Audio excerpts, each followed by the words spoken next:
Thôi nó biết tôm mù nún gì. Lúc khi nào hồi chả này này. Lúc khi nào hồi chả này của nó nè.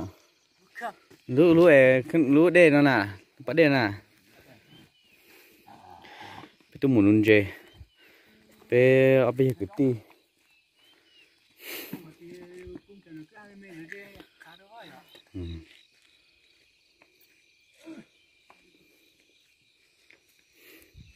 Cái chân luôn có mẹ bố là nó lao hết tí nè. Tôi mua ai sao một bỏ hết tí nó. Ai một kim bể ha, ai mùa bụng hạn tọp bê. Bê ta tọt ngã khủng nó bê thâu. Cho nó tôi hầu cái gì thế ta. Ngay bên nào. Ngã lấy cửa. Một lô. Lấy đã hơn đấy chỉ để một chạ.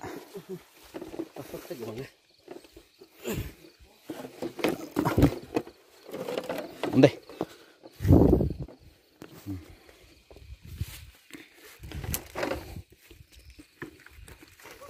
Nè. Có xe hả? Mỗi bé bỏ món lúa bé lửa con đã chỉ thấy uống nó.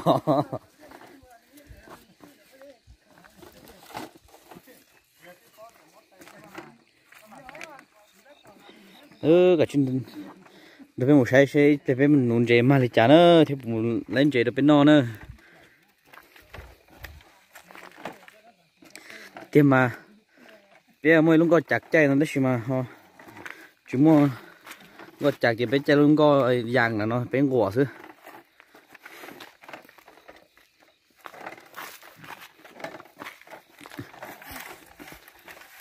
Giờ bên tôi trong là bên cũng một tuần cá tăng thầy này à.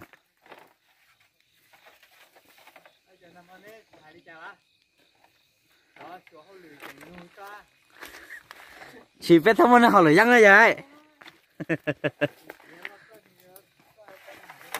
À chưa biết thăm nó học lời dân à nha. Biết thăm nó học lời dân hết vậy à.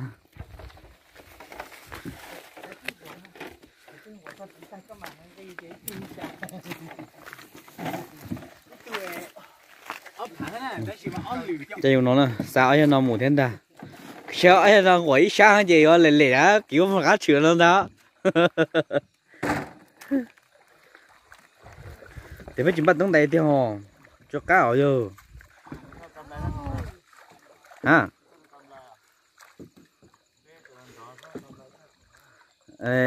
Chú nó thì chú muốn kiện钱nó thì hậu liền ha.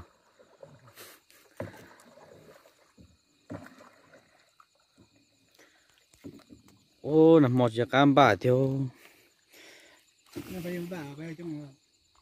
Mua tụm ba liền. Cái chuyện này ba là chơi trang cho chợ hoạt động. Chợ thì là lúc tụi tía mua à? Mua, thì nó mua. Biết rồi. Chơi lệ luôn. Chứ đây để chơi mua. Còn có mua. Còn có một cái. Còn tí bao mà chơi ít bò nhỏ. Lấy ít bò nhỏ nó tí nhỏ. Cảm ơn. Ít bò mẹ. Mẹ nè. Ô, tôi hay thôi rồi. Cái nó. Cái chuyện này chùa lúc ý cứ chơi nhà tàu chơi tàu. Sẽ ta đi bố thôi à? Chơi bò mẹ. Cái chuyện mới con nhở? Con gì? Con chùa à? Mua lại. Nên nó chịu hơn lười là cũng chỉ xí. Nhưng mà lúc con này có thay này có bài hay gì này cứ thay một cái để dành cái con. Bé lúc con thì bé. Cứ vaแล้ว Dọc cả lên cha. Được cái thiệt ớ.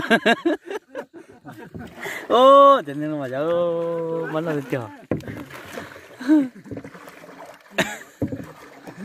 mới giờ tình tông cháy hả? Nên rất là chả được cái ấy. Uống rồi thôi.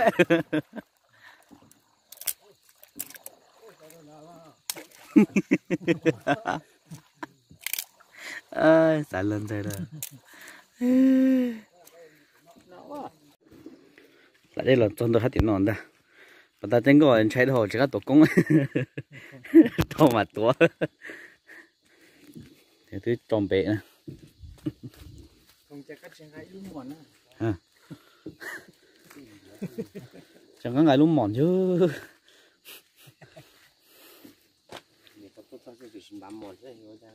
em trong thứ hai cái chúng má chỉ thắt thành thế này nè mòn xé ma tập bộอาหารตัวเบะ đừng đi à thế này mua bộ tê lú lò tê lú mè con tháo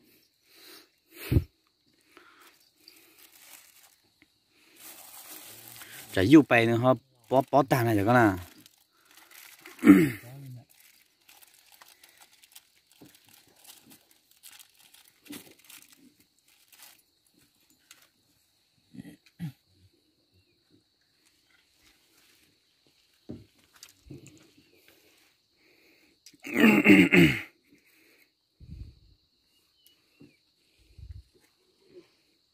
cho tít theo nó từng có một tàu được không là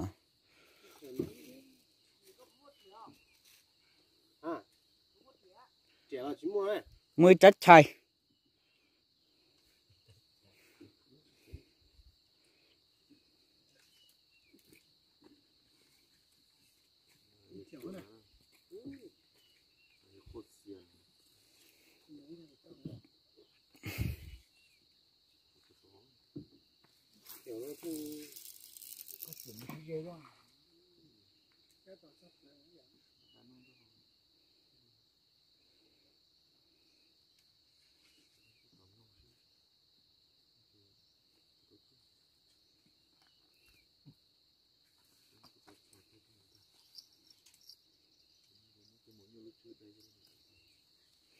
tôi đeo chữ rồi tin nó trái thổi dù rồi chuyện nó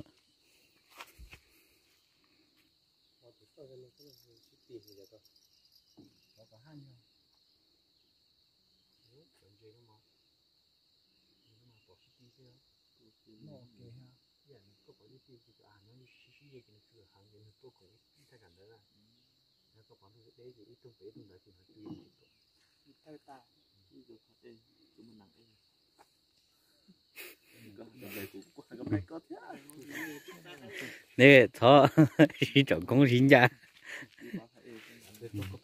tí cho đợt là theo một tới chợ chăn xưa nào mua hai cái thì cho nó vậy tí cho hồi nãy YouTube nó là mà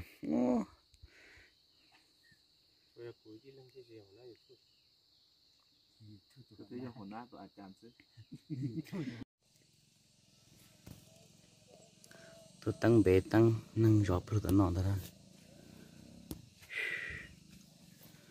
sẽ xuyên chịu một tội cho nó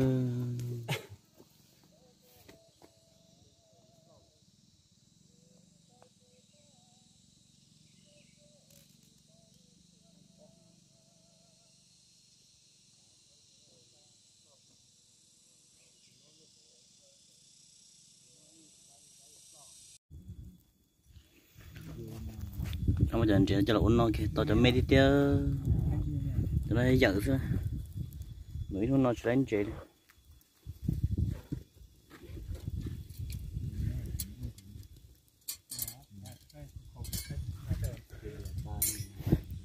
nó bự là rồi thì bắt được trả chỉ đánh chuyện này ta tạo số khổng ra một triệu đã cho lời còn mất thay cho lo này đâu một triệu đó nên nó nhỏ trẻ đồng có đồ nó hay nhỏ trẻ về mót lưới về thì tuần nó nè nhỏ cậu là lưới thế chú mót lưới